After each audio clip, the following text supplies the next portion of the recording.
Detik-detik mencekam, 20 napi kabur dari lapas Nabire, 11 diantaranya anggota KKB.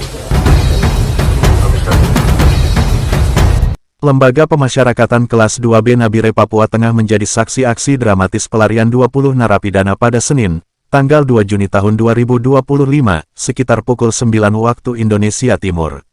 Rekaman CCTV menangkap momen mencekam saat salah seorang napi, Ardinus Kogoya, menyerang petugas dengan parang panjang yang diduga disembunyikan di balik punggung. Serangan ini melukai 3 petugas lapas, yaitu Kepala Jaga Rutan Rahman luka di jari telunjuk kiri, Yan Nawipa luka sayat di tangan kiri, dan Joshua Epimes luka pada jari tangan kanan. Para napi kemudian melarikan diri melalui area belakang lapas menuju kompleks KPR Pemda dan Perbukitan, meninggalkan pakaian napi yang dibuang di lokasi pelarian. Dari 20 napi yang kabur, 11 diantaranya teridentifikasi sebagai anggota kelompok kriminal bersenjata KKB dari wilayah Puncak Jaya, Puncak, dan Paniai, termasuk Yotenus Wonda, Alison Wonda, dan Tandangan Kogoya dari KKB Puncak Jaya, serta Alenus Tabuni, Junius Waker, dan lainnya dari KKB Puncak dan Paniai. Kaops Damai Cartens, Brigjen Faizal Ramadhani, menegaskan bahwa tim gabungan telah dikerahkan untuk mengejar para pelaku, dengan penegasan bahwa aksi kekerasan dan pelarian ini tidak akan ditoleransi, terutama karena keterlibatan jaringan KKB. Pengejaran intensif terus dilakukan, sementara 3 napi dilaporkan terdeteksi di area Pasar Oyehe, Siriwini, dan Jalan Marta Dinata, Nabire, memicu kewaspadaan masyarakat setempat. Guys, Remblong, Jagorawi. Wah, ini mah parah sih kalau nggak dibikin jalur darurat segera mah ini parah. Truk remblong seruduk gerbang tol Ciawi 2, 3 gardu rusak.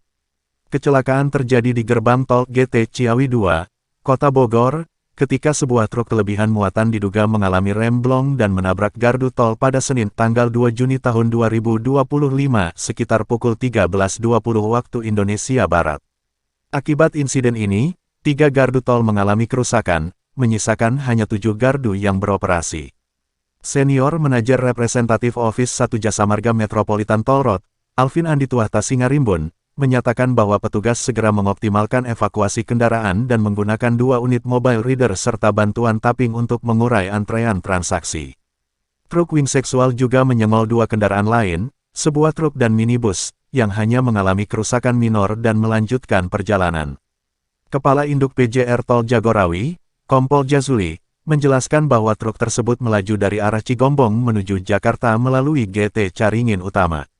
Meski rem berfungsi saat melewati Caringin Utama, truk tiba-tiba kehilangan kendali di GT Ciawi 2, diduga akibat remblong. Beruntung, tidak ada korban jiwa dalam kejadian ini. Petugas dari Jasa Marga Metropolitan Toll Road, Jasa Marga Toll Road Operator, dan kepolisian segera tiba di lokasi untuk mengamankan situasi dan mengatur lalu lintas.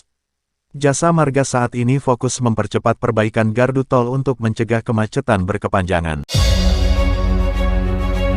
Sehingga kalau kita tujuannya adalah Juni dan Juli, kita memutuskan tidak bisa dijalankan. Listrik batal didiskon, buruh dapat BSU, Sri Mulyani main sulap anggaran lagi. Pemerintah bikin kejutan lagi, tapi bukan yang bikin dompet rakyat tersenyum. Diskon tarif listrik 50% untuk pelanggan rumah tangga di bawah 1.300 volt ampere yang dijanjikan untuk Juni-Juli tahun 2025 resmi dibatalkan. Alasannya, katanya si proses penganggaran lambat, jadi programnya nggak bisa jalan. Menteri Keuangan Sri Mulyani, dengan gaya khasnya, memilih untuk mengalihkan anggaran itu ke bantuan subsidi upah BSU untuk buruh bergaji di bawah 3,5 juta rupiah, termasuk guru di bawah Kemendikbud dan Kemenak. Ya, lumayanlah. Setidaknya buruh dan guru dapat sedikit rezeki, tapi rakyat kecil yang nunggu tagihan listrik murah cuma bisa gigit jari. Bukan cuma BSU, pemerintah juga punya 4 stimulus lain untuk katanya menjaga daya beli masyarakat. Ada diskon transportasi, diskon tarif tol, penebalan bansos, dan perpanjangan diskon iuran jaminan kehilangan kerja (JKK). Total anggaran untuk BSU sendiri 10,72 triliun rupiah untuk 2 bulan, tapi entah kenapa rasanya seperti pemerintah lagi main sulap, janji satu hilang, diganti yang lain. Rakyat mah cuma bisa berharap stimulus ini beneran nyata, bukan cuma wacana yang ujung-ujungnya bikin harapan tinggal harapan. Konvoi Ormas GPK berujung cekcok dengan TNI di Magelang, mobil OS ditendang, apa yang terjadi? Kejadian menegangkan terjadi di Jalan Raya Magelang Purworejo, tepatnya di Tugu Pertigaan Kecamatan Salaman, Kabupaten Magelang, pada Rabu, tanggal 28 Mei tahun 2025. Dua anggota TNI dari Yonif 412 yang sedang melintas menggunakan mobil OS bertemu dengan rombongan konvoi Ormas Gerakan Pemuda Kakbak GPK. Konvoi yang memadati jalan membuat kedua anggota TNI terpaksa menghentikan kendaraan mereka untuk menunggu. Namun, karena konvoi tak kunjung usai, salah satu anggota TNI meminta agar diberi jalan, mengingat mereka sedang terburu-buru. Permintaan ini ternyata tidak diindahkan, dan situasi memanas ketika seorang oknum dari GPK mendatangi mobil OS, mendobrak, dan menendang pintu sebelah kanan kendaraan.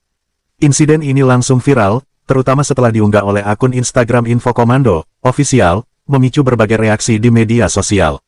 Untungnya, ketegangan tidak berlarut-larut. Anggota Babinsa setempat segera tiba di lokasi dan berhasil meredam situasi sebelum menjadi lebih buruk. Meski tidak terjadi bentrokan fisik, oknum anggota GPK yang melakukan tindakan agresif tersebut akhirnya diamankan oleh TNI untuk dimintai keterangan. Kejadian ini menjadi sorotan di platform X, dengan warganet ramai memperdebatkan sikap arogansi di jalanan dan pentingnya saling menghormati, terutama di hadapan aparat negara. Insiden ini menjadi pengingat bahwa konvoi, meski sah dilakukan, perlu mematuhi etika jalan agar tidak memicu konflik. Pihak berwenang kini tengah menyelidiki lebih lanjut, sementara publik menanti perkembangan selanjutnya dari drama jalanan yang tak terduga ini. Jika kamu tidak mengikuti Marvin News, kamu mungkin tidak akan pernah melihat kami lagi. Jika sudah, selamat kamu mendapatkan informasi terbaru setiap hari.